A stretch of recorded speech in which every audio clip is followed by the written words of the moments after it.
soir, Grégory? Alors non, la ceinture n'est pas en jeu, c'est un combat d'encadrement pour le fameux tournoi du Grand Prix.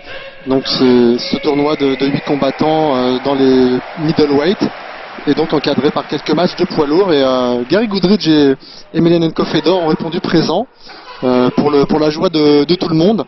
Je pense que Gary Goodridge, même s'il reste sur quelques défaites, doit sentir en Fedor un adversaire moins dangereux que les autres par rapport au bagage technique au sol.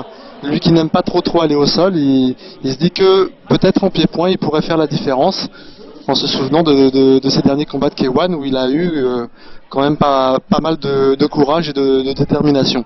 Sur ce même ring de Saitama, il avait été mis KO au premier round par Jérôme Le Banner en octobre 2001, si ma mémoire est bonne. Et regardez la confrontation avec les dernières recommandations de l'arbitre. Alors, il faut se rappeler que Emelianenko Fedor est un frappeur. Vous parliez des qualités de Goodridge, mais attention, Fedor, lorsqu'il frappe, ses coups n'ont pas le même bruit que celui des autres aventuriers du Pride. Et derrière Gary Goodridge, on a reconnu Mark Coleman, qui a, avec sa jolie casquette à l'envers. Ouais, toujours. Il n'est pas le seul à la porter à l'envers. Le tail of the tape, c'est-à-dire mensuration caractéristique de chaque combattant. Goodridge, 1m91 pour 115 kg, il a 36 ans. Fedor, 1m92, 106 kg, ça fait très mal. Gauche. Oh là là, c'est très fort, des frappes très lourdes.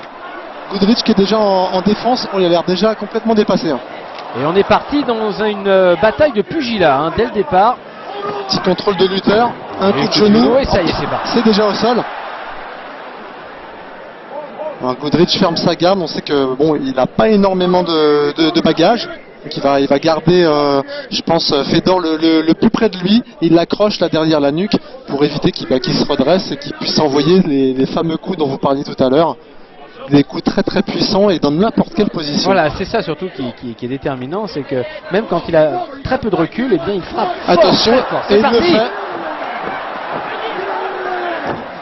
Ouf. Oh là là, Goodridge est dépassé.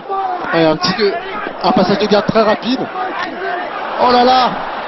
Ah là, il a des attitudes de Wanderlei Silva, Fedor. Oh, c'était très vite. Ça a été expéditif, c'est très simple. Emelianenko Fedor a pris d'entrée le contrôle du match. Il a fait parler sa puissance, il a fait parler sa technique de poing, et puis il a merveilleusement bien enchaîné au sol. Et finalement, on parlait de sa puissance de coup. Et bien Gary Goodridge ici, on l'a vu, n'a pas pu résister à ces frappes très dures. Il n'a rien pu tenter, ce qui a forcé l'arbitre à l'arrêt du match.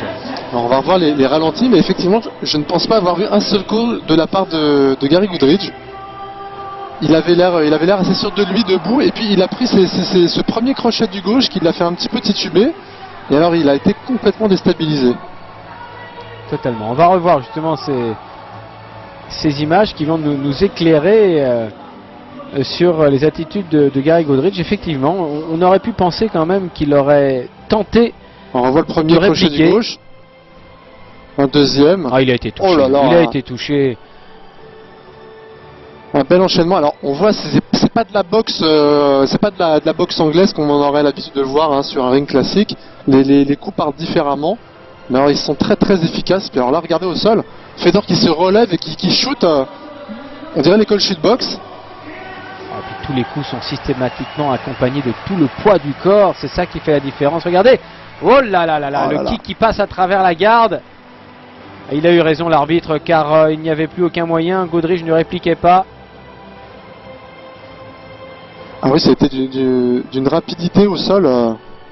Et vous avez vu les prises de vue juste auparavant, c'est une petite caméra qui est sur l'arbitre. Et ça, c'est quand même très étonnant, car on a vu comme si on était à la place de l'arbitre. On a droit à ça depuis le Pride 25. Alors ça, des fois, ça fait des petits grésillements, un peu comme dans des Formule 1, mais ça nous donne des ralentis tout à fait particuliers.